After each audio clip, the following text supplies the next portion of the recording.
Thanks for having me here, Daniel, on Healthline. It's always exciting to share and hopefully help be a catalyst for other people out there who are listening. So, one thing I like to say before I get started is when we do podcasts, this really isn't about me, it's about everyone listening. So, I know that the people who are in the, wherever you are, if you have the patience to sit with us and listen out, I hope I can give you some nuggets that you can use today and That's awesome. some mindset ideas that can help shift perception of what's going on. So, I'm a natural medicine practitioner, so credentials, board certified holistic nutritionist, and been specializing in Crohn's disease and ulcerative colitis, which are forms of IBD. Mm. And I've been specializing in this for about 6 years now, I'd say. I got diagnosed with Crohn's disease and ulcerative colitis myself when I was 23. Mm. I started having symptoms when I was 19. And like many out there who've gone to the doctors, I'm sure a lot of you are listening, like gone to the doctor, he's just given you another drug, he's given you another shot, he's recommended maybe even another surgery, or just, chronic steroid use or antibiotic use, which you're reading can potentially make things worse in the long term. A short-term poisonous band-aid, which can potentially make symptoms and all other problems much worse.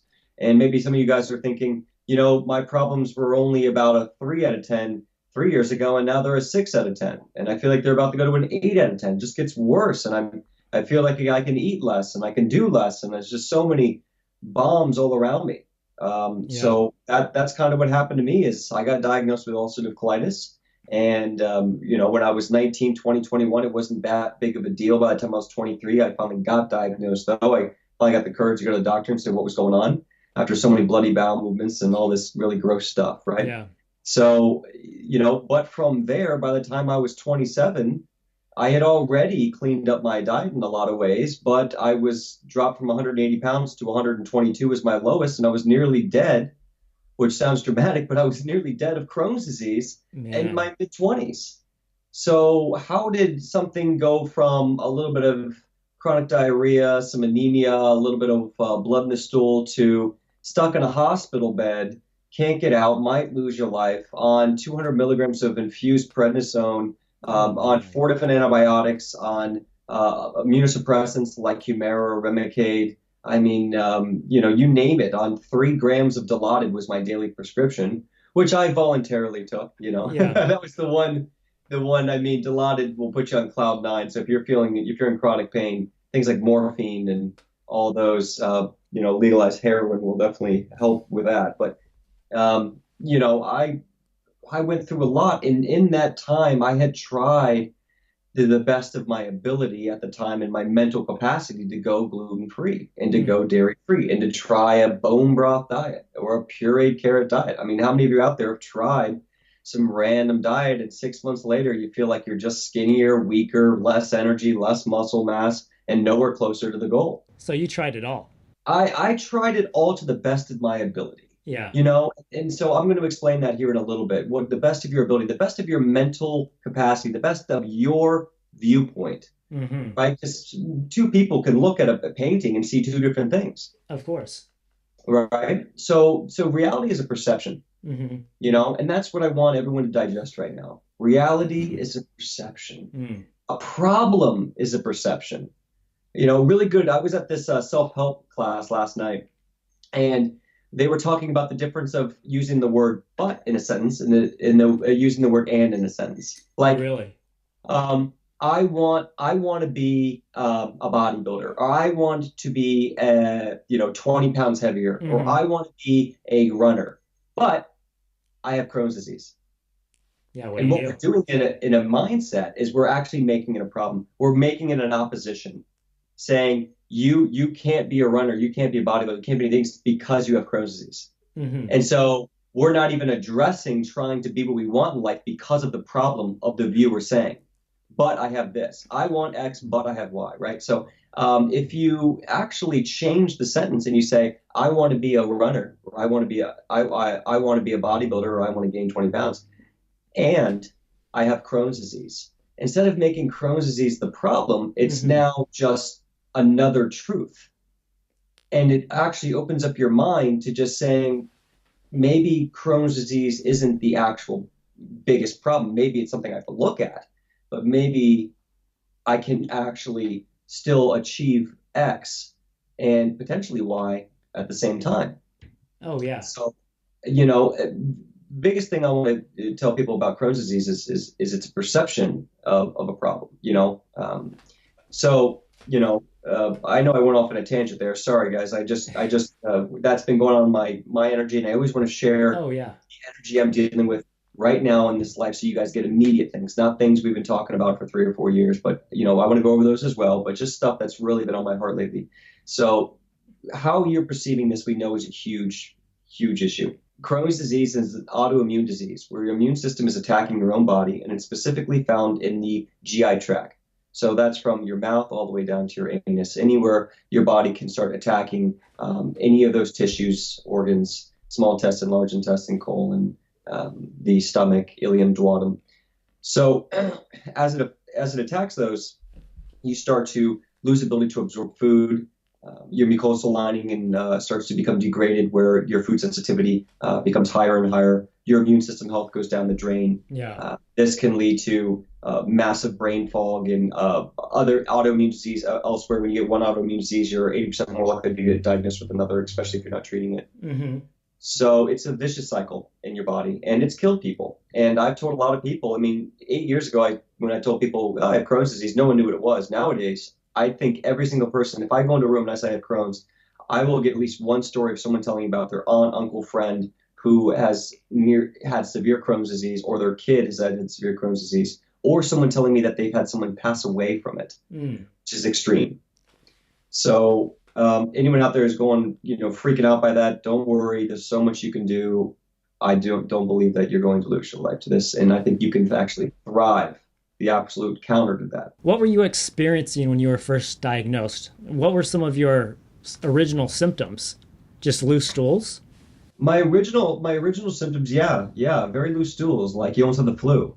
When you're just sick and you run to the bathroom and you get some, diarrhea, or you have to go more often. And what usually happens? You maybe lose a few pounds, you get a little pale, you might get a fever, you feel anemic, you feel tired, brain fog, maybe you're even throwing up. Mm-hmm. Maybe you're getting some acne, any of those. I mean, maybe even joint pain was one from too. So did you put it off for a while, or did you act on it right away?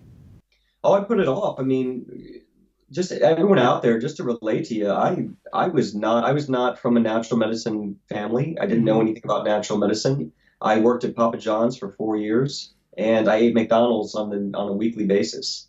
And the only nutrition I knew was macronutrients because of my fitness exercise background. Mm-hmm. So I started lifting weights when I was 14, learning about carbs and fats and sugars and protein. And that helped me. I think that saved me, honestly. Really? That little bit of background in macros helped me cut out pizza and helped me cut out sugars and candy and soda pop. So that helped me, but no, I didn't react to it. The reason I got diagnosed at 23 is because at 19 to 23, I really didn't go to see a doctor. I mean, I was in college.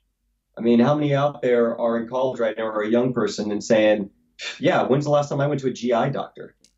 They're not going to diagnose you unless you're going to the hospital. Yeah, exactly. I know most of my friends don't even go in even once a year, unless there's a serious problem, they're not going to the doctor. Mm-hmm. So, no, I didn't act on it. And I think that my natural ideas of wanting to be fit and in shape helped save me from a lot of the symptoms. I know you're most likely aware of the saying, how genetics loads the gun, but lifestyle pulls the trigger. So is there a genetic component to this? Is it lifestyle? I mean, what's kind of the main cause of Crohn's? So that's a great question. And I think that we need to go back to a really fundamental bird's eye view at disease, and realize that Crohn's disease is an epidemic only in the last 20 to 25 years. Mm-hmm. Just to say it's from our genes is pretty obnoxious, because it's gone up over 1,000% in the last 2 or 3 decades, but that's only one lifetime, 2 lifetimes. Okay. I think that, they do say that if your parents have Crohn's, you are more likely, or also more likely to get it. And I think that's because we're passing down the immune system issues into our kids. And also, a child sits in a mother's womb for 9 months. Hmm. So it gets that food, the immune system is replicated over. You get your mitochondria energy from your mother. So I think that I mean, you can even get something like HIV or herpes from your mother. So Oh yeah. a lot of diseases can be transmitted over. And I think that it's not just genetic coding.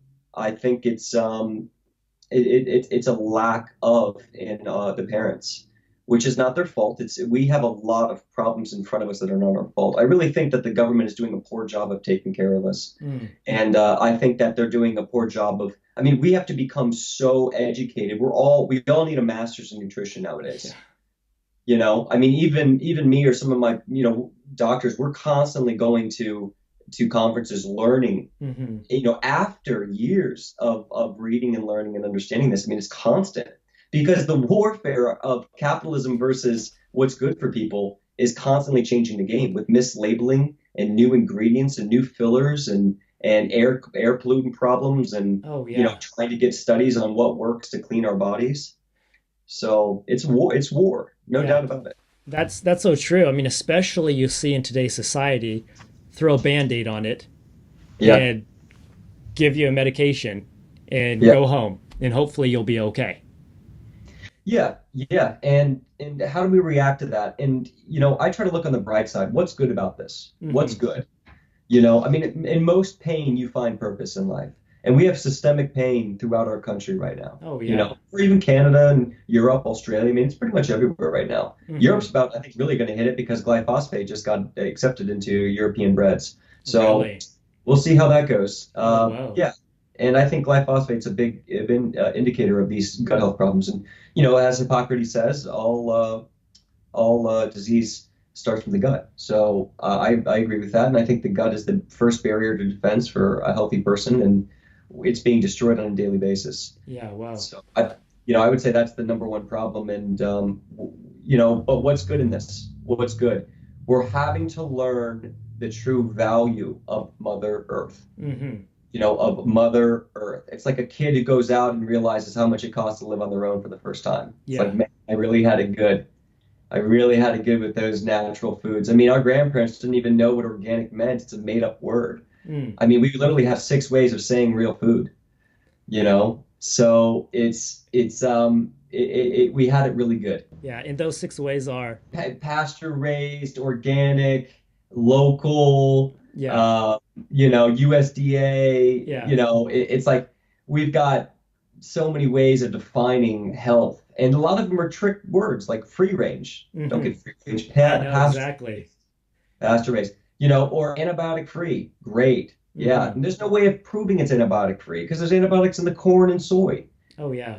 So it's and antibiotics, we keep telling us, oh, antibiotics are so bad, don't go take around antibiotics, they destroy your gut. Well, they're in all our food. They're in the glyphosate and the Roundup Ready. So we're literally eating and drinking small amounts of antibiotics every day, which are destroying our microbes, and we're wondering why we're becoming less tolerant of food. Then the food we're eating is of less quality and it's more poisonous. Hmm.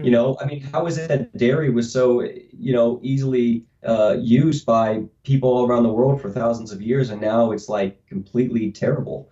And it's A1 casein cow versus A2. It's also pasture raised versus free range, and cows with massive amounts of arachidonic acid in their system.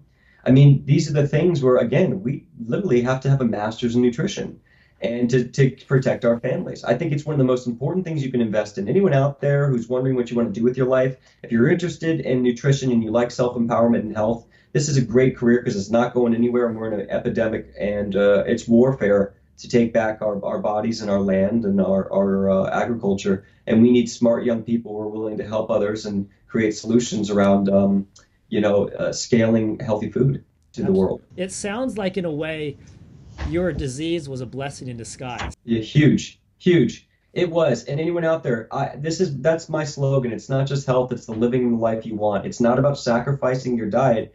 It's about changing your perception into an investment of who you want to be. And I guarantee if me and you, any of you out there sat down for 5 minutes, we could name three or four things that you have dreamed of in your life that changing your diet and investing in your health will get you closer to those dreams. Yeah. And so for me, I had it hit me right on the forehead. I mean, it was almost like God wanted me to get as sick as I, it was like it was intended for me. I really was crazy because on one hand, I had just become an international model, and for Oh, me, it really? wasn't just the narcissism of it. It was freedom. I mean, for a 23-year-old kid to quit his corporate job making $45,000 a year Mm-hmm. to start making double that, working 3 days a month all around the world. Oh, yeah. Uh, I was traveling for free. I was staying in five-star hotels. I was working in Europe and New York and Miami and LA and Mexico and all over. And it was a blessing. I worked very hard for it. It wasn't given to me. Mm. But on one hand, I had this amazing new career in my young 20s to experience the world. On the other hand, I've been diagnosed with a chronic disease with no way of getting out of it, and it was very shameful. So, what that taught me and what I really want to teach the world is I had to realize, and it hit me like a bolt of lightning, that I wasn't sacrificing my diet. I wasn't sacrificing gluten and McDonald's and gummy bears and Yeah. cupcakes and bread. I don't even eat bread anymore. Is I was investing in who I wanted to be. And I realized that what I wanted out of my career, what I wanted out of my life, when I imagined myself at 50 years old, I said, what do I want? Well, I want to be able to climb a rock, go scuba diving, go surfing. I want to be able to run with my kids. Mm-hmm. I don't want to have heart problems. I don't want to have Crohn's problems. I want to look young. I want a good skin, full head of hair. I want to have all my teeth. I want to not worry about Alzheimer's or dementia. I want to make money and I want to work hard and build my own company. So I'm probably going to need to be able to work a 12 or 14-hour day and keep those energy levels up. So if I want to make more money, I want to take care of my family, I want to be there and be healthy to do it. What are the things I need for all those dreams besides having Crohn's? Just Mm-hmm. forget Crohn's. What do I need? I need to be super healthy. So this Crohn's disease, it stopped you in your tracks. Completely. Yeah, I couldn't leave the house. Really? I was deeply shamed, and I had no idea what I was doing. And but I stubbornly didn't believe that the doctors knew everything. So you had hope. Oh, I had hope. I had hope because I've always been, a person who second guessed authority, Okay. which Yeah. helped me in this position, not always, but in this position, it helped me because I just knew that when I ate different foods, I saw a different result on my day-to-day basis. Really. So food and I guess environment, that was a large contributor to your disease. Huge, yeah. Yeah. Environment. The first time I realized it was I was basically bed rest at this point, living in Miami. I was living in a model home, Mm-hmm.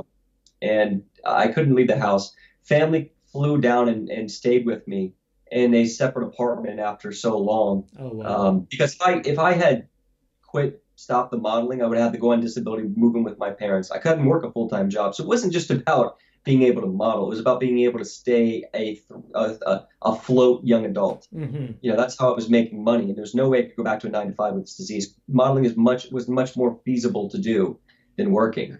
But the first time I realized how environment played a role, I was extremely sick and I wasn't getting any better. And I was basically wheelchaired onto an airplane to shoot a 10-day job in Jamaica. And I had no Really? idea how I was going to do it, but it was a five-figure job, and there was no way I was going to pass it up. They Mm. chose me, six people out of 350, I'd say, and Oh, they chose really? me. And I was 25 pounds underweight, sick. Mm. I like to tell people I was more of a stand-up comedian than a model sometimes. When I go in that casting room, I knew how to talk to people and just present myself in a way that made me stand out.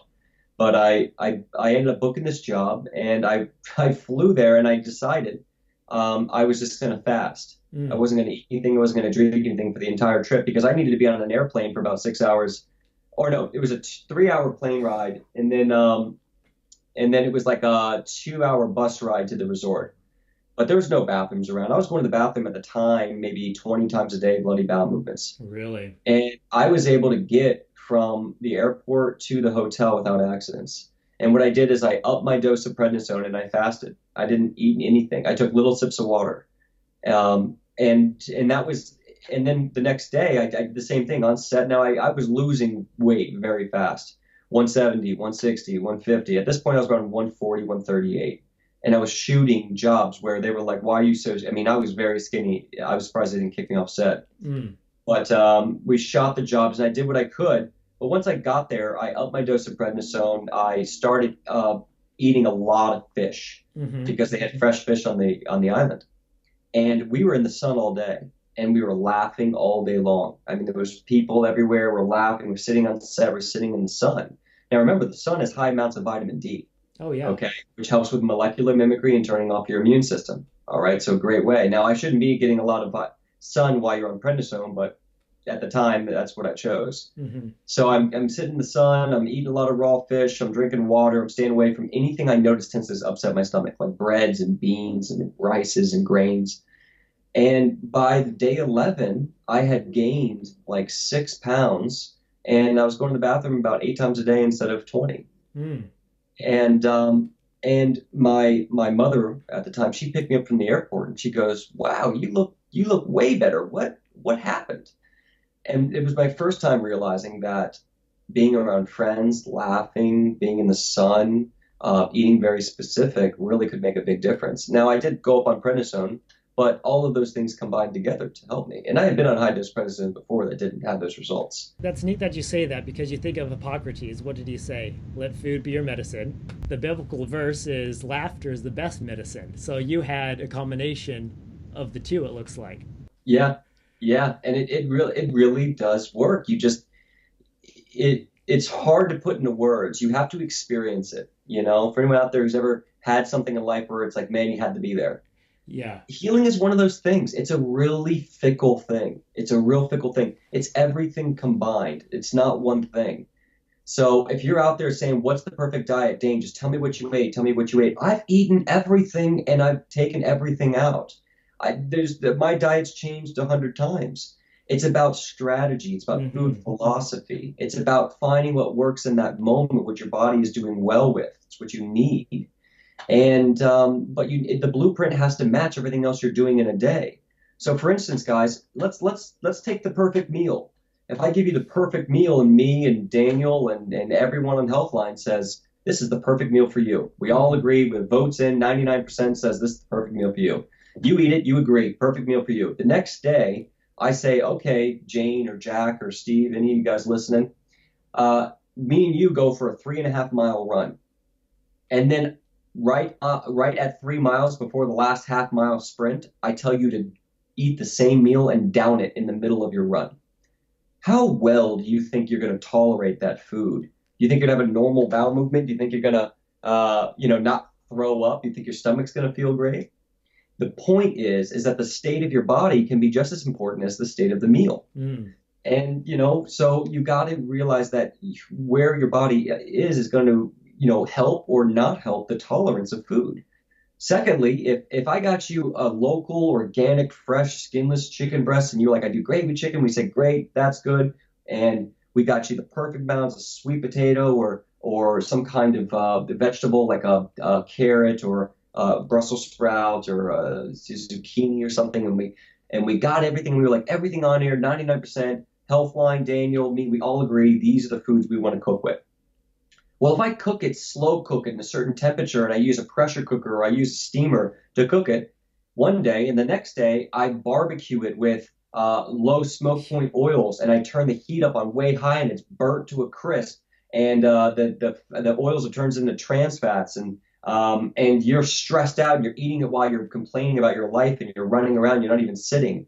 The same meal it probably is going to make you bloat, you might even have some blood. You're not going to tolerate it well. Then you're going to come back to me and say, Dane, I don't tolerate chicken. I can't eat chicken. Hmm.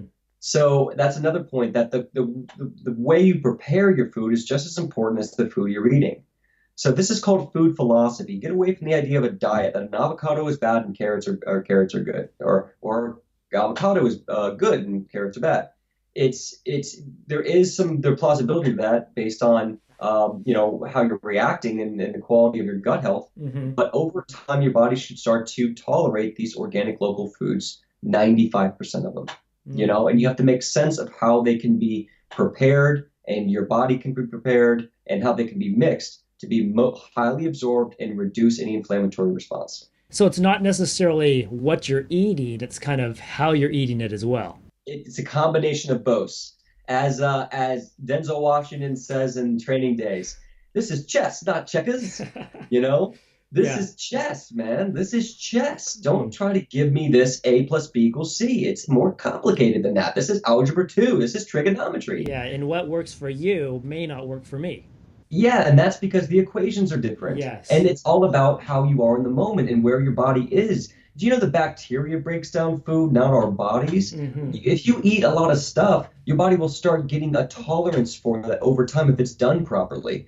Like a lot of people who go gluten-free realize 6 months later they're really reactive to gluten because they Mm. don't have any bugs to break down gluten anymore. They've left the house because their body no longer is even been seeing any gluten. This is That's a why a snake charmer might poison himself once a week to get his antibody reactions up to snake poison so his mm. body can well tolerate it. So, people who've been vegan for 6 or 7 years, their body tends to tolerate high lectins. It tends to tolerate grains and beans very well. It's been adapted to it. That takes time. Meat eaters have been adapted to that. Mm. You have to focus on anyone out there who's wondering what to eat and you're very confused. I want you to first focus on what everyone agrees on. If you can start checking off the things that you can do that every diet and every practitioner is agreeing on, you're going to be 80% there, I promise you. All right. So, how are you cooking? Is it organic? What foods are you mixing together? Are you making the food or are you buying it somewhere? What oils, right? Just the basic method. Now, if you want to switch out one vegetable for another or one type of meat for another or get rid of meat and use grains, that it's a lot easier to come at that approach once you're eating organic, once you've gotten rid of processed foods and refined sugars. And once you've learned how to start prepping your meal and do it in a consistent way that's not overwhelming, Mm. right? So it doesn't take up all your time. So those strategies of how do I get healthier food in me without taking up most of my time and breaking the bank, those are the big ticket questions. When you get that part of your boat floating, you can then more easily say, do I want to be vegan, vegetarian, paleo, or do I want to have a mix of all? Yeah, yeah. Now, as far as food, because that's what we're talking about here, I know nutritional or brewer's yeast is a no-no. Why is that? It just depends on the person. Some people just don't tolerate yeast very well. People who have gluten intolerance usually have a yeast problem too. Mm. So, usually when you don't know what the problem is and you want to do an elimination diet, which means you want to get rid of 95% of things that are at risk of causing the problem. All right. And it's starting from the ground up, starting with a small foundation. And this is what I do with my clients who with Crohn's disease is I'm looking for a way to minimize my risk by optimizing the chance of us getting a huge result. And this is how I've taken people from seriously chronic symptoms and literally 12 days later we're getting form bowel movements Really? because I'm a shooting coach. I'm trying to get you to swish threes. If we Yeah. swish the three, great, but I still don't take the shot. They do, you know. So I hope I can teach them a form that will swish it. We might brick it a few times, but I guarantee they're going to be much better off with the form I'm teaching them. Yeah, it's chess. It's chess. So I'm trying to create what I call a symphony. Mm. Now, in music, for all you music composers out there, how many different ways can you put together a keynote, A minor, a C, a G? There's only so many notes, right? But there's so many ways we can put them together. It's infinite. So Hmm. that's the chess match of food and supplements and herbs. So and where a coach who's been focusing on building symphonies, a guy who's been leading orchestras for a long time for the metaphor, can really help you create your symphony and take this and dramatically improve what you know and how you can implement it. And to Yeah. me, that's worth the money. That's worth the investment. I think that's awesome. Now, since you're talking about coaching, I know you developed a program, the Shield Yeah. program, right? Yes. What is the Yes. Shield? What is that? Shield program was my way of taking all this complicated information and making it digestible to each person out there and empowering them to be their own answer. Mm. So when I healed myself, it wasn't that I found some one book or one recipe or one diet that really did it for me. It was everything combined. I did something I call cherry picking.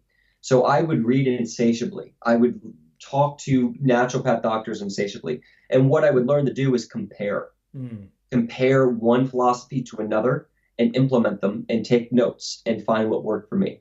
And I learned quickly to get over the tribe of being a vegan or the tribe of being a paleo and Hmm. saying I belong to these people. Because if I'm associated with paleo, I'm going to get support from this community. I'm going to get love from this community, and I won't feel so alone in the world and isolated. Because right now I have Crohn's disease, and I don't feel like anyone understands me, and I feel alone. So I need my community. Who's my community? Mm. And I didn't fall for that trap. I really still think that's a trap. And I don't think that's something we should be doing for ourselves. I found my program that worked for me and I wanted to help people. And how I help people do that is I teach them their shield. So our upcoming community, online community, is called Crohn's Colitis University, and it is a university that helps empower you to build your own shield, and you can cross examine and communicate with other people with Crohn's and colitis who have their own shield and see what's working for them and cherry pick, Oh, you really? know, and just cherry pick it. You can try a paleo meal, you can try a vegan meal. We'll have recipes, we'll have breakdowns, instructional videos, lab work, all of it that Mm. shows you how to do it yourself. Because just like the book says, teach a man to fish, you feed him for a day, or give a man a fish, Yeah. feed him for a day, teach a man how to fish, feed him for life. So I believe the future is about self-empowerment and functionality. How does it fit into its chess and your symphony? How does it fit into your program? So shield is your personal shield, right? So you understand the idea of a shield, your defense against disease, and it's personalized to you. And the way it's done is it implements the 6 pillars of health. So shield is an acronym that stands for supplements, Mm. herbs, imagination, exercise, lifestyle, and diet. Mm. Okay. So when you're looking at your shield, what supplements are going to be effective for you and why? Why should you invest in these? How are they going to help? Herbs, same thing. Imagination. Why is this an investment? Where do you want to go? How is what you're doing now correlating with your dreams in your life? How is it going to get you closer to who you want to be? Forget being Crohn's. Forget the sacrifice. Exercise. Are you exercising for health or are you exercising for fitness? Mm. How can we increase mitochondrial energy production, increase the parasympathetic nervous system, and reduce stress in our body by utilizing exercise and gain weight and gain muscle, right? Lifestyle. How can we identify energy in our life and eliminate negative energy and increase positive energy? So conversations, what we're listening to, the environment, I call it house flow. So your Mm. kitchen flow, bedroom flow, bathroom flow, the energy all around you. How can we optimize that to be nourishing to ourselves? And diet. What's our food philosophy? What are we eating and why and how? And the biggest two things you're looking for when it comes to diet is number one, is it eliminating an inflammatory response? That's number one. If you don't have that, you got nothing. I don't care how much alkalizing chlorella is in it. It's if it doesn't eliminate inflammation, you don't got it. Number two is how is it increasing nutrient absorption? All right, it's one thing to take in nutrients. It's one thing for your body to absorb and utilize it, which is very hard when you have Crohn's disease. So this is why the strategy of what you're eating has to be so specific, and it needs to be done consistently enough to give your body space for a healing response. Mm. So the biggest problem people think with diet is they think diet will save them. They think diet will heal them, and it's just not true. Diet will create space for a healing response. All right. Now, some people might run a diet plan for so long that their body then starts to naturally take a healing response and they become stronger. But I would then venture to say that their problems will still consistently be 1 degree away from one bad meal or one stressful day. How many of you out there have had one stressful day and all of a sudden that perfect diet is no longer working? Right. Oh, yeah. So we got to look at, you got to realize that diet is just creating space for a healing response. But what is your strategy to pack it open? If you're going to open the floodgates, what are you pouring down there to wash it out?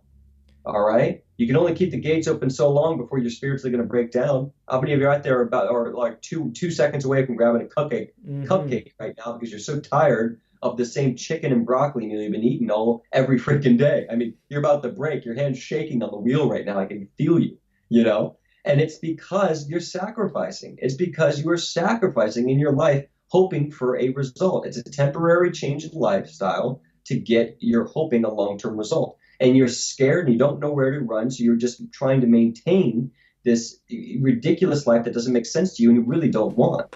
So Mm-hmm.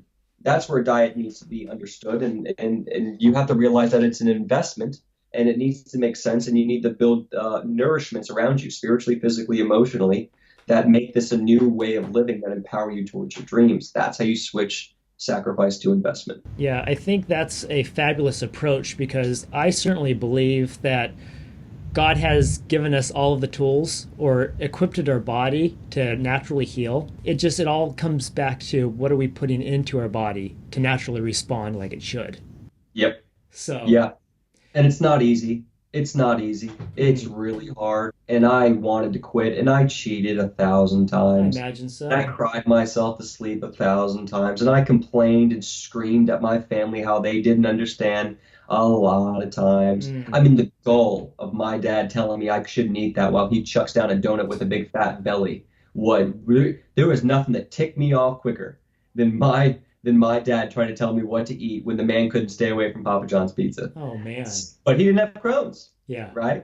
So for a 23-year-old kid and 25-year-old kid, and I mean up to years, I mean to not be able to eat things and then try to have your family say, "Watch out, don't eat that." It's like, Mm, really, you really want to talk to me right now? So I get that, guys. That's why you really need to work with people who understand, who are relatable, and that's where my mission statement really came in. Is when I was really at the end of my rope with this, and I didn't know where to go, and the doctors were trying to tell me they wanted to do a surgery to take out my colon. oh. I was just praying for someone to that I could talk to who had been through this and who had gotten out of this prison. I felt like I was in a box. Mm, I was in a prison box and I didn't know how to get out. And I really just wanted someone who understood that. So, what that's where my business really came from. It came from that need of people need someone who relates. Not just a doctor. One, we need a doctor who really understands root cause and how to truly help you heal long term naturally, preferably, and then someone who can really understand what you're going through on a day-to-day basis and give you those little daily hacks, mm-hmm. like what books to read, who to talk to, which communities to invest in, what hacks around the house, hacks around socializing and dating, and I felt really like this is my calling, and I'm the one to step up and run this and own this in this world because I've had some of the most ironic experiences I think can be possible to be a full-time professional model who gets paid to be good looking and in shape and all of that stuff, and yet I've got this severe disease that nearly killed me. So I understand the desire and want to look your best, and I understand the shame of it all. And I've been on some of the largest scales of that shame, Yeah. being on set dealing with this. I mean, you guys can imagine the stories that's gone from there. So I feel called to be a leader in this community and to really help empower people. I don't believe I have all the answers. I don't want to have all the answers. I don't want to be everyone's answer. I want to be a catalyst to a new mindset and to a new empowerment that says, yes, I can, and I'm willing to go and learn. I mean, anyone out there, if you went to college, if you passed high school, if you ever Mm-hmm. played a sport, if you ever achieved anything in life, it took grit, it took faith to achieve those things. I mean, I remember in high school thinking, there's no way I'm passing this algebra 2 test, and I did. I had to work hard, I had to study, and I had to write those papers. It's the same thing here, guys. You just got to buckle down and you just got to learn some stuff. But the things you learn are going to be much more valuable, in my opinion, than a high school diploma or Mm, college degree because you're talking about keeping yourself alive and nourished and empowered for the rest of your life, which then can be taught to your kids and your family. mm, So for me, what excited me, one of the big switches that turned it from a sacrifice to an investment, is the idea that I would be able to empower my family, to be the head of my family, and understanding the dangers of what could hurt my pregnant wife or my mm-hmm. kids and how to keep them away from my doorstep. Yeah. So for me, I was like, I want to be that guy. I want to be a leader. I'm not going to have some company come in here with their crappy, cheap food and start destroying my kid's body undercover. I'm just not okay with that. I'm not okay with that. So Mm-hmm. for me, it was I started imagining the imagination. I started imagining who I wanted to be and how undertaking natural medicine was going to be who I wanted to be anyways, despite the Crohn's. And that was the switch. Mm. That was the switch. I started focusing on what I wanted, not what I was scared of. Well, look at your payoff.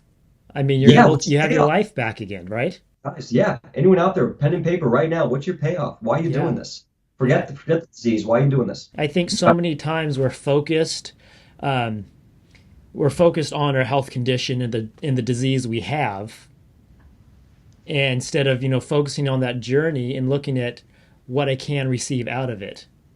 And Yeah. in your case, your eyes were opened. You started a new way of lifestyle, and now Mhm. you're able to empower people through it.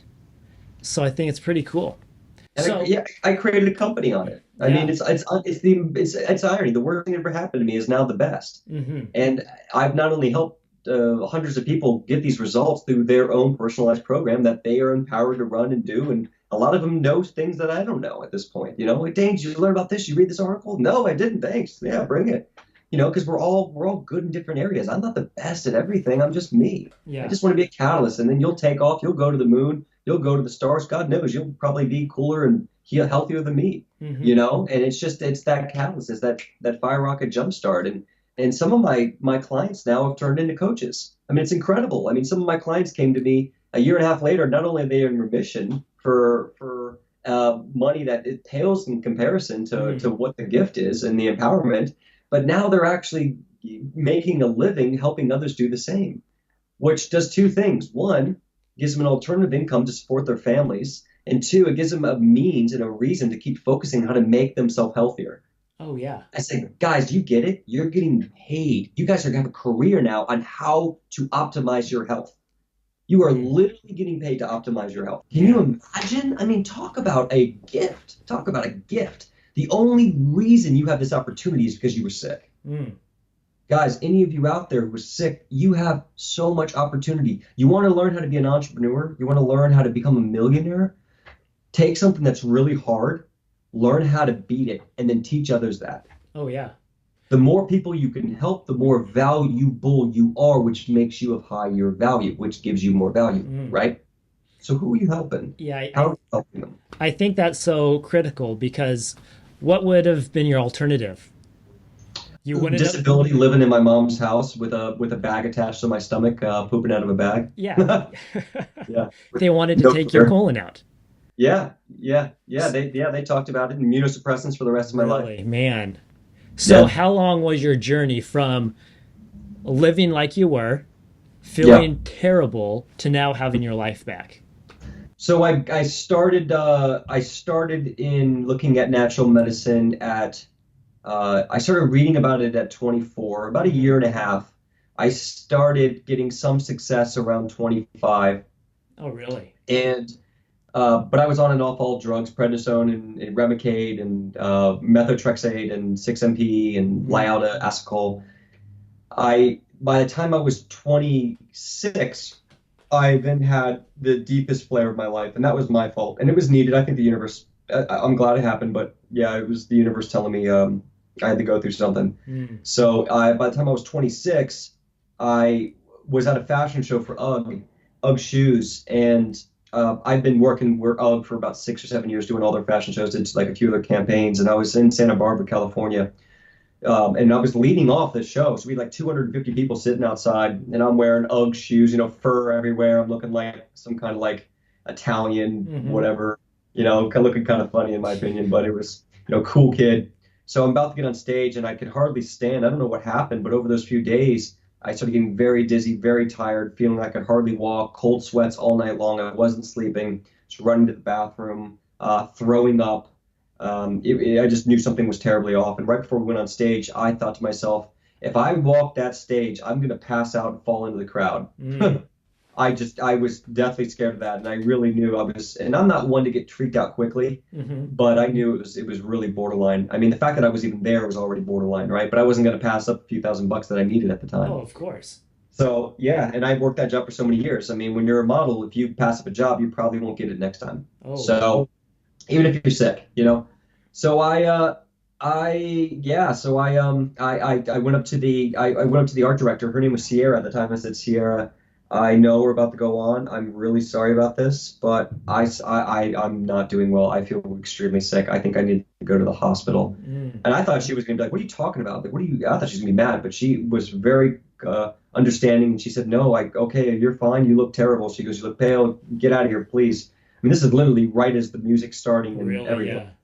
So, and fashion shows are quick that you can't just, then now they have to make up 5 looks, and other models got to wear those looks, and they got to figure out the lineup and all that. So I take it off, change, and I drive myself to the hospital. And while I'm driving, I'm literally losing my vision. So this is scary. I mean, I Mm. literally might be wrecking at this point. So I pull it over to a 7-Eleven, and I remember I needed gas. I'm filling up the gas, and my vision starts going in and out. I'm literally losing my vision. And it's like, when you stand up too quick from the head rush and you Oh, lose your yeah. vision, you can still walk and hear. That's how it was. It was going like in and out. So you knew something Okay. was wrong. Oh, yeah, I couldn't even see. Yeah. Yeah, I couldn't see. I could hardly stand. So I walked in there and I just went up to the guy and I could kind of see him. I kept really trying to focus and shake my head and slap myself and say, do you have emergency? Do you have emergency vitamin C electrolytes? Emergency, emergency. He goes, yeah. And I said, I took 6 of them. I went to the car and I could not even see. I was just kind of feeling and pouring. And I just shot like 6 of those vitamin C's real quick and then sat in my car and slept for about 15 minutes. And then about 15 minutes later, my vision came back and I was able to be attentive. Oh, wow. So I drove to the emergency room. I ended up staying in the emergency room. I mean, that was a nightmare of a detailed story.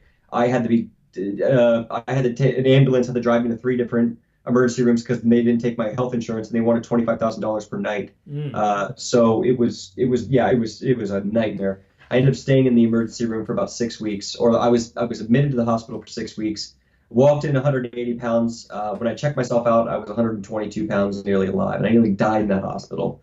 The reason why I think, looking back now, I think it was probably a viral infection living in my colon that wasn't showing up in my blood work. Mm. That's what a doctor thought in Florida, and I ended up having to take a chemotherapy, which Really? is when I started to get better. Yeah. Is that right? So, yeah, it was pretty intense.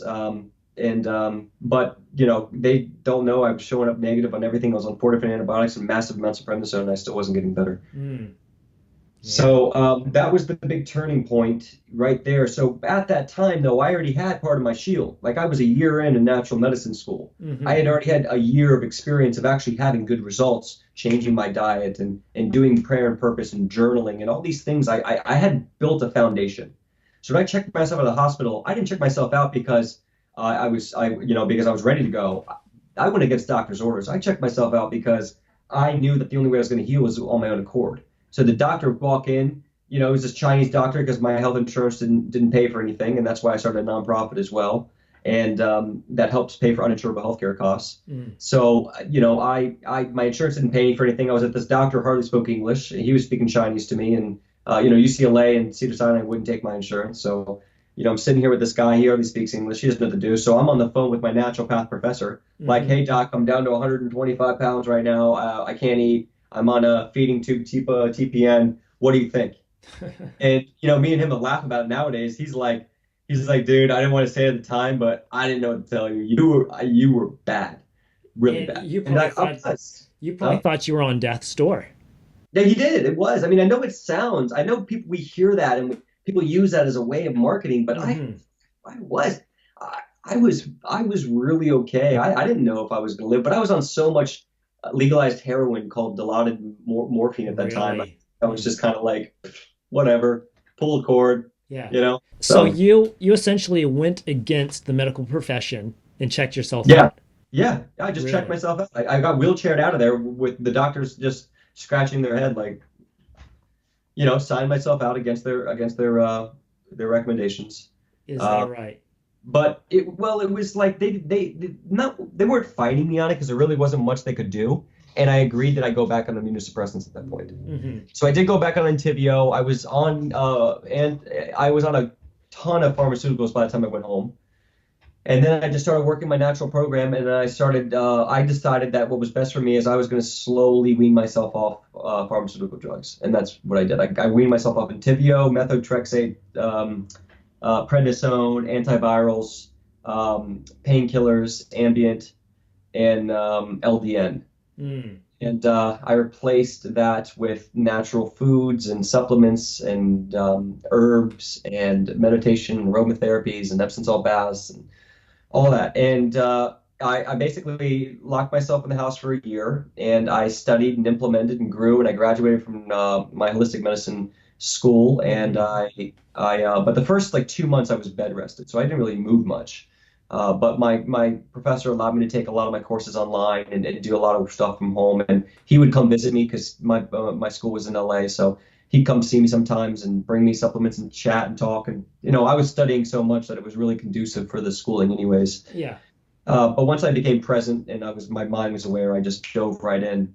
And because I had that foundation before, I really took that and then I just said, okay, I'm going to now do the 2.0, the advanced course. Hmm. And I now had something. I now had a severe flare that nearly killed me to deal with. Before, it was like, it was bad, but it wasn't this bad. Mm. So I spent a year housebound and a better part of a year, like 8 months. And this is the big point of the story I really want to make to everyone who's really sat with us and really stayed with us through this whole podcast. Thanks for continuing. Yeah. Is is I After about 8 months, I was working out 6 days a week. I was drug free. I avoided all surgeries. I was 180 pounds again from 122, and uh, I had taken back my career. I started modeling again, and I started acting. Mm. And the first acting job I went out for, the first casting, I booked the lead role. Really? Yeah, and I swear to God, I think it was because of all that energy I learned about, all that ability of connection and understanding what you need as a person and using your heart and leading with your gut and trusting in what you're capable of doing. I had to build mind. I had to build spirit. That's really what it means. It's like go watch the movie 300 and see those boys, when they're out in the middle of winter, trying to fight for their lives or they're bottlenecking all those Persians. I mean, that's what I felt. I felt like no doctor's going to do this for me. My parents can't do this for me. Money's not going to do this for me. I'm going to do this for me. And so it started with the mindset change that I, as a human being, am divine enough and powerful enough to get a healing response. And I believed if I can cut myself on my arm and that wound can heal, then the cuts in my stomach can heal as well. Mm. And I just devoted myself to that nourishment and that faith. And I really believe if you read my ebook, the first tips, healing starts in the mind. You got to build the mind first. You build the mind, and the body will follow. You build the mind, the business will follow. You build the mind, the money will follow. You build the mind, the life will follow. But you got to start there, and you got to exercise the mind like you exercise a muscle. Yeah. It's not like you do biceps one time and you got the perfect body. You got to read and you got to devote yourself because fear is a real thing. Mm-hmm. So yeah, so it really it allowed me to be in touch. It allowed me to be better at connecting with people, which allowed me to start doing some acting. It allowed me to model. It allowed me to have more heart when I talk to people. It allowed me to have more to care about and think about instead of just taking pictures. You Mm-hmm. know, so it allowed me to connect with thousands of people around the world at this point. I've been, all these podcasts are all from my pain. This is all rooted in my pain. Yeah, it's your story. Yeah, It, and I'm not a doctor. I yeah. don't, I don't want to be like we think that doctors have all the answers. We have the answers. We need doctors to team up with us. I want to be a catalyst and I want to make hard things digestible. Mm-hmm. Yeah. So Pun intended. so you have had a journey. I mean, from Yeah, being diagnosed with this in your early 20s, yeah, being told, hey, you're going to have to be on medication your whole life, you're going to have your colon removed, and like yeah, you said, be on disability, yeah, to having your life back, to developing yeah. your shield program. So if Hmm. there's somebody watching or listening, what would be one of the first steps for them to either take? Because they could be sitting here going, I'm overwhelmed. Yeah, I may have Crohn's or colitis. I'm having these issues. This is what the doctor's telling me to do. But here I'm listening to Dane, and there's hope. yeah. There's So hope. where do they start? Okay, two scenarios. First, my tribe. If you guys are Crohn's colitis, or you know someone Crohn's colitis, and you want to get involved, you want to reach out to me, touch base with me, you want to look at private consulting, you want to be a part of our community, I welcome you. I want you. I want to work with you. I want to help you. I want to make this simplified. I want to give you real valuable solutions and make this happen for you. The best way to do that for right now is to go to Crohn'sColitisLifestyle.com. Crohn, Crohns, colitis, Colitis, lifestyle.com. And right when you go to the front page, there'll be a place where you can put your name and email. When you do that, you're going to get my complimentary ebook, 6 Tips to Healing Crohn's Colitis. Definitely check it out. It's a 20-page ebook, but a lot of good information on there. And it's got my example elemental shake. So one of my favorite pureed meals to get you started. Oh, nice. And the second email you're going to get the next day is my healing journal. It's the exact journal I used and I took for 180 days during my healing process. So you'll see exactly how I documented my days and books I read. So I give you my top 30 books I read. I give you an example daily protocol. I give you a 60-day journal that you can print and fill out every day to start becoming your own best doctor and making it measurable. From there, if you go to the coaching page, you can sign up for a 30-minute strategy session. and we'll put aside 30 minutes to talk about where you are, if I can help you, if we're a good fit.